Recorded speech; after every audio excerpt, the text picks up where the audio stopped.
Ali Larijani yaaga dunia baada ya kulengwa na mashambulizi ya anga Teherani.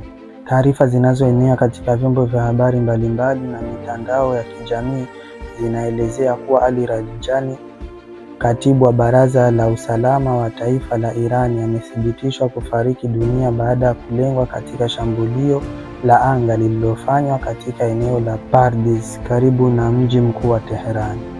Kwa mujibu wa taarifa hizo, shambulio hilo lilidaiwa kufanywa na ndege za kivita za Marekani na Israel, ambapo Larijani aliuawa akiwa katika nyumba ya binti yake. Ripoti zinaeleza kuwa pamoja na mwanae mmoja wa kiume na msaidizi wake na walinzi kadhaa pia wameuawa katika shambulio hilo. Tukio hili linaelezwa kuwa ni moja ya mashambulizi makubwa yaliyolenga viongozi wa juu wa Iran tangu kuanza kwa mvutano mkali katika eneo la Mashariki ya Kati. Ali Larijani alikuwa mmoja wa wanasiasa wenye ushawishi mkubwa nchini Iran, akiwa amewahi kushika nyadhifa mbalimbali muhimu serikalini, ikiwemo kuwa spika wa bunge na mshauri wa karibu wa viongozi wa juu wa taifa hilo.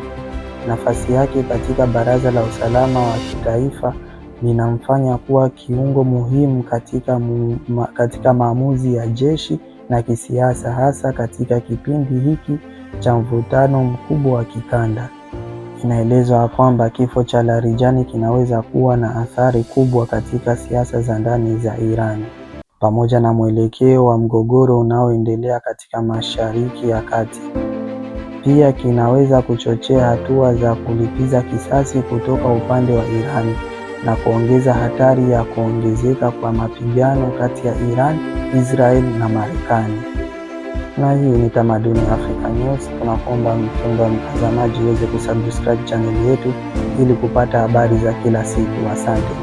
Tamaduni Africa News.